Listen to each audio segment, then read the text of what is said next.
La mission de Dieu, Ma mission, une étude sous la direction d'un groupe de missionnaires du monde entier, est présentée dans l'aventure dans la parole avec Henrietta, et Ronnie. avec la contribution musicale de Robert G. Nous sommes enchantés de vous souhaiter la bienvenue en vous accueillant sur votre chaîne pour la réflexion de cette semaine. Que Jésus-Christ soit notre victoire. Que le Saint-Esprit nous instruise et nous rende forts, alors que nous nous arrêterons ensemble sur la mission de l'Église. Nous avons abordé le grand thème autour de la mission de Dieu, ma mission. Et nous l'avons commencé avec la série numéro 1, la mission de Dieu envers nous, première partie. La série numéro 2, la mission de Dieu envers nous, deuxième partie. Puis la série numéro 3, l'appel de Dieu pour la mission. La série numéro 4, partager la mission de Dieu. Et aujourd'hui commence la série numéro 5 qui va du samedi 28 octobre au vendredi 3 novembre 2023 et qui a pour titre Les excuses pour éviter la mission. Les lectures de la semaine concernent les chapitres suivants. Jonas 1 jusqu'au chapitre 4. Nahum, chapitre 1, verset 1. 2 Rois chapitre 17 versets 5 et 6. Le psaume 24, verset 1. Jacques chapitre 1er le verset 27. Ésaïe, chapitre 6, les versets 1 à 8. Le texte à mémoriser de cette semaine que nous vous invitons à dire avec nous se trouve dans Ésaïe chapitre 6 le verset 8. J'entendis la voix du Seigneur disant, Qui enverrai-je et qui marchera pour nous? je répondis, Me voici, envoie-moi. Nous vous invitons à le redire avec nous. Ésaïe chapitre 6 verset 8. j'entendis la voix du Seigneur disant, Qui enverrai-je et qui marchera pour nous? je répondis, Me voici, envoie-moi. toutes les personnes appelées à la mission n'ont pas été aussi dociles comme Abraham. Jonas en est un exemple. Nous lirons cette semaine Jonas au chapitre 1 jusqu'au chapitre 4. Dieu avait appelé Jonas à crier contre Ninive, capitale de la Syrie.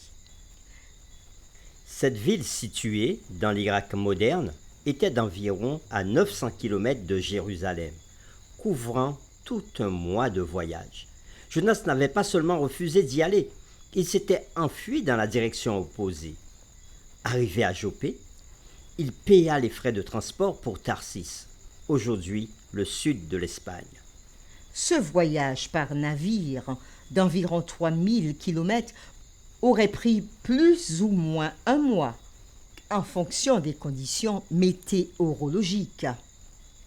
Ne voulant pas affronter le roi d'Assyrie, Jonas utilisa le temps qui lui aurait fallu pour se rendre à Ninive pour s'en éloigner. Pourquoi, lui, un homme de Dieu, a-t-il agi ainsi?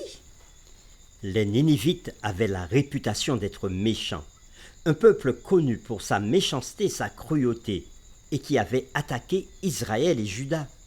Néanmoins, Dieu avait appelé Jonas à aller à Ninive et à crier contre sa grande méchanceté.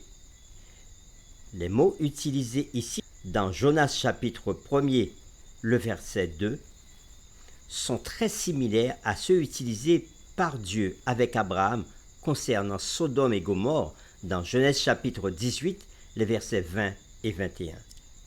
Lisons ensemble ce passage de Jonas chapitre 1er, le verset 2. Lève-toi, va à Ninive, la grande ville, et crie contre elle, car sa méchanceté est montée jusqu'à moi. Cependant, comme nous le verrons, Jonas n'est pas Abraham. Que peut nous apprendre l'attitude de Jonas au sujet des excuses que nous donnons pour ne pas aller à la mission? Dans les séquences de cette semaine, l'accent sera mis sur la réalité que certaines personnes, ayant fait l'expérience de Dieu, évitent l'appel à la mission et le privilège de partager l'expérience d'amour vécue. Les questions qui seront derrière toute la réflexion de cette semaine sont les suivantes. Quelles excuses trouvent les hommes pour ne pas répondre aux appels de Dieu pour la mission? Deuxième question.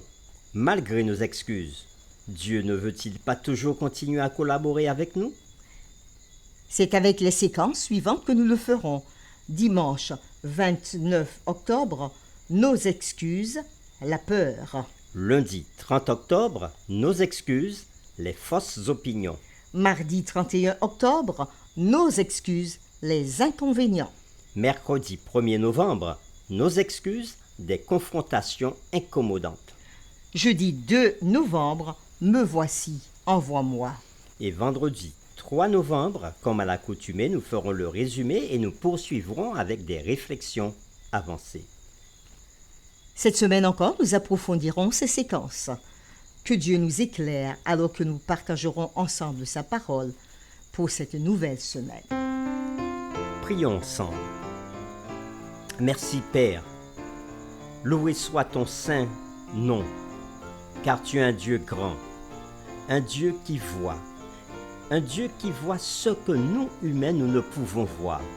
Et c'est pour cela que tu nous appelles à aller vers les autres, pour leur annoncer ce que tu nous as donné pour eux. Mais parfois, et nous le verrons cette semaine à travers les différentes séquences, nous verrons comment un homme de Dieu, un homme qui a été appelé par toi, refuse de se soumettre à ta volonté. Mais dans ta bonté, tu diriges les choses toujours en ta faveur. Aide-nous et donne-nous cette envie de connaître encore davantage sur l'expérience de Jonas. Nous t'avons prié au nom de Jésus. Amen.